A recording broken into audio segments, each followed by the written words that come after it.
Right రేపు గన్నవరం నియోజకవర్గం కేసరపల్లిలో జరిగే సీఎం చంద్రబాబు ప్రమాణ స్వీకారానికి పలువురు అతిథులు హాజరు కాబోతున్నారు. రైట్ ఇదే అంశానికి సంబంధించి మరిన్ని అప్డేట్స్ గన్నవరం ఎయిర్పోర్ట్ దగ్గర నుంచి మరిన్ని వివరాలు మా ప్రతినిధి శ్రీకాంత్ మనకి లైవ్ లో అందించడానికి సిద్ధంగా ఉన్నారు. శ్రీకాంత్, గన్నవరం ఎయిర్పోర్ట్ దగ్గర ఎలా ఉంది? చాలా మంది ఇప్పటికే అక్కడికి చేరుకున్నట్లుగా తెలుస్తోంది.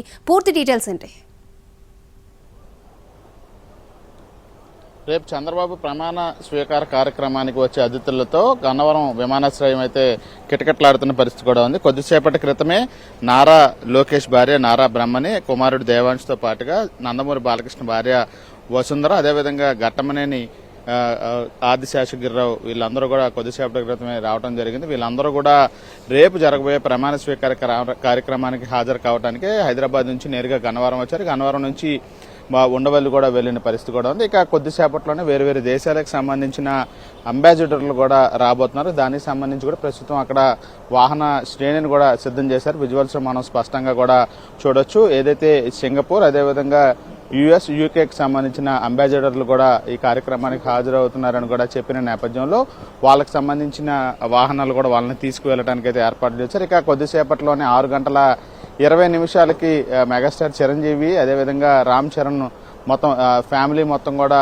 రాబోతుంది. రేపు పవన్ కళ్యాణ్ కూడా డిప్యూటీ సీఎంగా ప్రమాణ స్వీకారం, చంద్రబాబు ముఖ్యమంత్రిగా, ఇవి రెండు కార్యక్రమాలు కూడా వరుసగా ఉంటాయి కాబట్టి ఆ కార్యక్రమాలని చూడటానికి చిరంజీవి ఫ్యామిలీ కూడా వస్తున్న నేపథ్యంలో కొద్దిసేపట్లోనే ఆ ఫ్యామిలీ కూడా ఎయిర్పోర్ట్కి కూడా రాబోతుంది. ఇక రాత్రి 8:30 తర్వాత అంటే 9 గంటల సమయంలో హోమ్ మినిస్టర్గా ఉన్నటువంటి అమిత్ షా కూడా ఈ ఎయిర్పోర్ట్కి వస్తారు. ఇక్కడ నుంచి నేరుగా ఉండవల్లి ఉన్నటువంటి చంద్రబాబు నివాసానికి కూడా వెళ్లి తిరిగి మళ్ళీ నోవెటల్ హోటల్కి కూడా ఆయన చేరుకోబోతున్నారు. ఇక నిన్నే బాధ్యతలు స్వీకరించినటువంటి కేంద్ర మంత్రిగా బండి సంజయ్ కూడా రాబోతున్నారు. ఇక తమిళనాడు మాజీ ముఖ్యమంత్రి పన్నీర్ సెల్వంతో పాటుగా కేంద్ర మంత్రి రామ్దాస్ కూడా ఈ రోజునే చేరుకోబోతున్నారు. వీఐపీలకు సంబంధించిన వాళ్ళందరూ కూడా నేరుగా గన్నవరం విమానాశ్రయానికి వస్తుండడంతో ఇక్కడ భద్రతను మొత్తం కూడా కట్టుదిట్టం కూడా చేశారు. వీళ్ళతో పాటుగా వేరువేరు రాష్ట్రాలకు సంబంధించిన ముఖ్యమంత్రులు, మాజీ ముఖ్యమంత్రులు, కేంద్ర మంత్రులు కూడా రేపు ఉదయం లోపుగా కూడా గన్నవరం విమానాశ్రయాన్ని చేరుకుంటారన్న స్పష్టమైన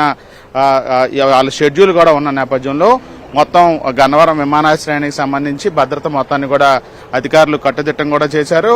ఇక్కడ నుంచి వెళ్లిన తర్వాత రేపు ప్రమాణ స్వీకారానికి వీళ్ళందరూ వీవీఐపీలు హాజరు అయిన తర్వాత నేరుగా ప్రమాణ స్వీకారానికి వెళ్లడానికి సంబంధించి పార్కింగ్ ప్రాంతాల నుంచే అప్రోచ్ రోడ్లను కూడా ఇప్పటికే ఏర్పాటు చేసిన నేపథ్యంలో ఉదయం 10:40 కూడా ప్రధాని మోడీ కూడా వస్తున్నారు. గన్నవరం ఎయిర్పోర్ట్ నుంచి 800 మీటర్ల దూరంలో ఉన్నటువంటి ప్రమాణ స్వీకార వేదిక కూడా ఆయన చేరుకుంటారు. 1.5 సేపు ప్రమాణ స్వీకార కార్యక్రమంలో పాల్గొని రేపు 12:45 ఇక్కడ నుంచి భువనేశ్వర్ కూడా ప్రధాని మోడీ వెళ్లిపోతున్న నేపథ్యంలో మొత్తం వీవీఐపీలకు సంబంధించిన వాళ్ళ రాకతో గన్నవరం విమానాశ్రయం అంతా సందడిగా నెలకొంది. వాళ్ళకి సంబంధించిన అభిమానులు కూడా వివిధ పార్టీలకు సంబంధించిన కేడర్ కూడా ప్రస్తుతం ఇక్కడ వాళ్ళ కోసం ఎదురు చూస్తున్న పరిస్థితి కూడా ఉంది. ప్రధానంగా కొద్దిసేపట్లో చిరంజీవి అయితే 6:20 చిరంజీవి, రామ్ చరణ్ కూడా తమ కుటుంబ సభ్యులతో అయితే ప్రత్యేక విమానంలో గన్నవరం విమానాశ్రయం అయితే చేరుకోబోతున్న నేపథ్యంలో పూర్తి స్థాయిలో రేపటి ప్రమాణ స్వీకార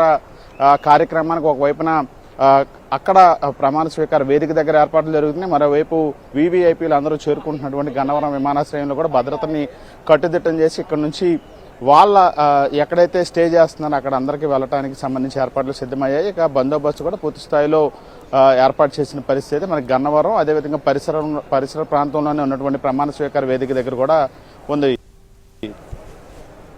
ఓకే శ్రీకాంత్.